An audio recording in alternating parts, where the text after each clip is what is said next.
আজকে মিটিওরে নতুন কিছু কালার লঞ্চিং ডে, সেই জন্যই সন্ধ্যাবেলা চলে গেছিলাম আমাদের কান্ট্রি মোটর বসিরহাট রয়্যাল এনফিল্ডের শোরুম। আসলে আমার কিছু কাজও ছিল, আমি অনেকদিন ধরেই কটা জ্যাকেট খোঁজ করছিলাম। ঠান্ডা কোল্ড ড্রিঙ্কস দিল ওয়েলকাম ড্রিঙ্কসে, আর সাথে দেখলাম একটা ক্রোম কালারের ক্লাসিক 650 দাঁড়িয়ে আছে। জ্যাকেট কিছু চয়েস হলো, কিন্তু সাইজ ডিফারেন্সের জন্য নিলাম না। যাই হোক, আজকের মেন উদ্দেশ্য হলো এই, আগের দিনের ভিডিওতেই বলেছিলাম মিটিওরের আপডেট ভার্সন আসছে। কি কি কালার, কি কি আপডেট হচ্ছে শুনে নাও।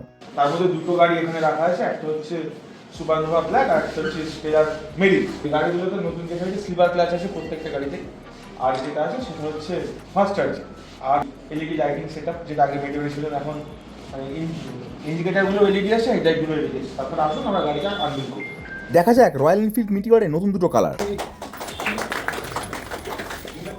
সুপারনোভা ব্ল্যাক যেটা টপ মডেল, আর হচ্ছে স্টেলার মেরিন যেটা মিড মডেল। শুধু কিন্তু এই দুটো মডেল নয়, fireball grey, fireball orange, stellar matte grey, aurora red আর aurora retro green, slipper clutch, LED indicator নিয়ে টোটাল 7টা নতুন কালার লঞ্চ হলো। বাইক দুটো নতুন কালার কিন্তু দারুণ ছিল, এরকম লঞ্চিং ইভেন্টের সাক্ষী হতে পেরে খুব ভালো লাগে। নেক্সট আসি প্রাইস খুব একটা বেশি নয়, আগে মিটিওরের চেয়ে 4-5 হাজার টাকা এক্সট্রা। চলো টাটা।